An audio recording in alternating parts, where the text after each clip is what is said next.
सभी बंधुगण जुड़ें, जल्दी से जुड़ें।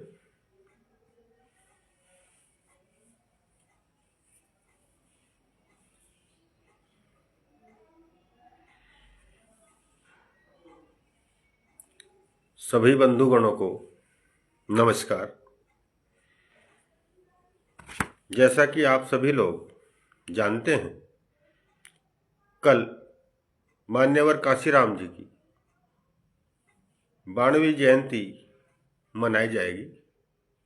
उनका जन्म 15 मार्च 1934 को हुआ था। बहुजन राजनीति के बहुत बड़े योद्धा के रूप में मान्यवर काशीराम जी को जाना जाता है, जिन्होंने बहुजन राजनीति के लिए एक बहुत बड़ा अध्याय अपने जीवन काल में पूर्ण किया है। मैं थोड़ा सा प्रकाश उनकी राजनीतिक विचारधारा और उनके महत्वपूर्ण वचन तथा जो कुछ उन्होंने बहुजन समाज के लिए किया, उस पर प्रकाश डालना चाहूँगा। मान्यवर काशीराम जी का जो राजनीतिक विचारधारा थी, वह इस बात में विश्वास करते थे कि राजनीति ही शक्ति की सफलता है की कुंजी है। राजनीतिक शक्ति ही वह चाबी है जिससे सफलता के सभी ताले खोले जा सकते हैं। उन्होंने बहुजनों को केवल वोटर बनने के लिए नहीं, बल्कि शासक बनने का सपना दिखाया। वो चाहते थे कि हमारा बहुजन समाज एक वोटर बनकर न रह जाए, वो शासक बने। इसलिए उन्होंने यह सपना भी बहुजन समाज को दिखाने का काम किया, बखूबी किया। सामाजिक परिवर्तन बनाम सामाजिक न्याय। मान्यवर काशीराम जी हमें सामाजिक न्याय नहीं, बल्कि सामाजिक परिवर्तन चाहिए, इस विचारधारा पर कार्य करते थे। सामाजिक न्याय सत्ता में बैठे व्यक्ति की दया पर निर्भर करता है, क्योंकि जो सत्ता में होता है वो किसी के साथ सामाजिक न्याय करे ना करे, वह उसकी दया पर निर्भर होता है। हम उससे दबाव देकर अपना कार्य नहीं करवा सकते हैं। इसलिए जब सामाजिक परिवर्तन व्यवस्था को ही बदल देता है, इसलिए सामाजिक परिवर्तन होना बहुत जरूरी है। सामाजिक परिवर्तन से ही सत्ता प्राप्त करने का रास्ता खुलता है। बहुजन समाज का निर्माण करना क्यों उन्होंने आवश्यक बताया था, मैं थोड़ा सा प्रकाश इस पर भी आपसे के साथ साझा करना चाहूँगा। काशीराम जी की असली लड़ाई जो थी, वो चुनाव जीतने या दल बनाने की नहीं थी।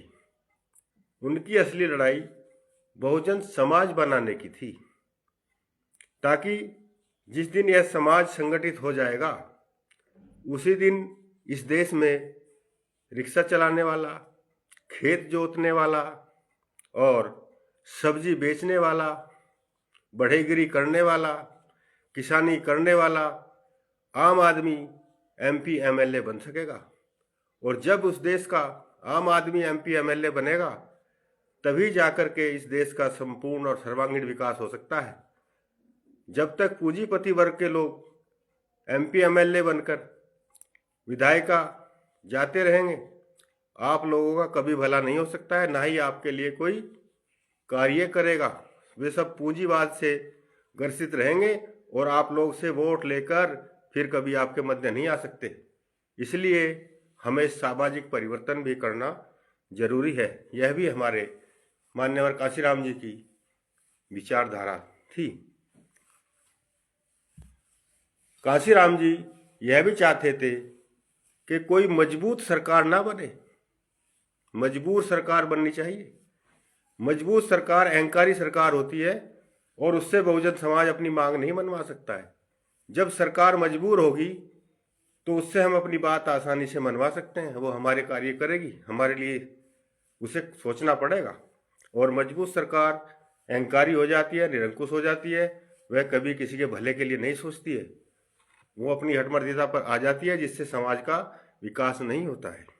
मान्यवर कांशीराम जी ने अपने जीवन काल में 3 नारे भी दिए थे। उनका पहला नारा था, वोट हमारा राज तुम्हारा, नहीं चलेगा नहीं चलेगा। हम लोग वोट तो दे देते हैं, लेकिन राज हमारा नहीं आता है। आप देख भी रहे होंगे, आज़ादी के समय से अब तक राज ना किसानों का आया है, ना मजदूरों का आया है, आम जनता का कोई राज नहीं आया है। जितनी भी सरकारें आई हैं, उन्होंने प्रयास नहीं किया है आप लोगों का स्तर उठाने का। किसान की हालत ऐसी है, मजदूर की भी ऐसी है। तब तक ये लोग आगे नहीं आएंगे जब तक ये खुद जागरूक नहीं होंगे। इन्हें जागरूक अवश्य होना पड़ेगा और मुख्य रूप से मुख्य धारा में आना ही होगा। दूसरा नारा कांशीराम जी जो लगाया था, वो उन्होंने कहा था कि वोट से लेंगे CM PM और आरक्षण से लेंगे SP DM। तो अगर आप पढ़ेंगे लिखेंगे नहीं तो आरक्षण का लाभ भी आपको नहीं मिल सकता है। आपके आरक्षण की जो सीटें हैं वो भी नॉट फॉर सुटेबल करके आपसे छीन ली जाती हैं।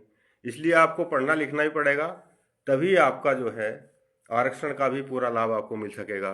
इसलिए आपको PM CM भी लेने हैं और SP DM भी लेने हैं, तो पढ़ना भी पड़ेगा, आगे बढ़ना भी पड़ेगा। महत्वपूर्ण वचन, मिशन आंदोलन। मिशन जो होता है वो मुर्दा लोग कोई मिशन नहीं चला सकते हैं। जो जिंदा लोग होते हैं, जिनमें जिंदा दिली होती है, वो मिशन को आगे बढ़ाते हैं। मुर्दा लोग बहुत बाद में पीछे आते हैं। मुर्दा लोग तो आपको उपहास का विषय बनाते हैं, पहले हंसते हैं, मजाक लेते हैं, तरकीबें बताते हैं। वो आपके साथ जब आते हैं जब आप मिशन को उठा लेते हैं। इसलिए मुर्दा लोगों को भी जिंदा करने का काम मिशन चलाने वालों को ही करना होगा, तभी जाकर के सफलता मिलेगी। अब बहुजन समाज के सामने 3 समस्याएं भी हैं। सबसे बड़ी समस्या उनके सामने है मनी की है, क्योंकि बहुजन समाज जो है वो कारोबारी नहीं है, वो छोटे मोटे काम धंधे करता है जिनसे उसका जीवन यापन बड़ी मुश्किल से चलता है। तो इसलिए उसके पास अकूत संपत्ति, मन, धनी नहीं हो पाता है। तो उसे इस तरफ भी ध्यान देना पड़ेगा, दूसरे कारोबार भी अपनाने पड़ेंगे ताकि उसके पास मनी हो। मनी होगी तो वो राजनीति भी करने की सोचेगा, और जब मनी नहीं होगी तो वो राजनीति कर ही नहीं पाएगा। दूसरी बात है मीडिया। मीडिया में हमारा बहुजन समाज नहीं है, बाकी सब लोग मीडिया में है। जिसका मीडिया पे कब्जा होगा उसी की बात आवाज उठेगी, उसी पे चमक आएगी, उसी का शोर होगा। तो इसलिए मीडिया में भी होना हमारे लोगों का बहुत आवश्यक है। अगर हम मीडिया में नहीं होंगे तो हमारी आवाज कहीं तक पहुंच ही नहीं सकती है, वो भी हमारी आवाज पीछे रह जाएगी। एक सबसे बड़ी बाधा है माफिया। जो माफिया लोग हैं वो कभी दूसरे लोगों को आगे नहीं बढ़ने देते हैं। तो उस माफिया गिरी का भी इलाज आप लोगों को सोचना पड़ेगा, और अगर माफिया गिरी से आप पार पा लेंगे तो आपको जरूर सफलता मिलेगी। ये कुछ छोटे छोटे महत्वपूर्ण बिंदु मैंने आप लोगों के साथ साझा किए हैं। आशा है आप सब लोगों को थोड़ी बहुत जागरूकता जो है मेरे विचारों से मिलेगी। मैं अपना कार्य बखूबी करता रहूँगा। और कल मान्यवर कांशीराम जी की जयंती है, जो एक बहुत पिछड़े समाज से आए थे और IAS भी बने थे, और उन्होंने समाज को दिशा देने का प्रयास किया था। मुझे उम्मीद है हमारा बहुजन समाज जागरूक होगा और अपने हक अधिकारियों के लिए लड़ेगा और आगे बढ़ेगा। सभी बंधुओं का धन्यवाद।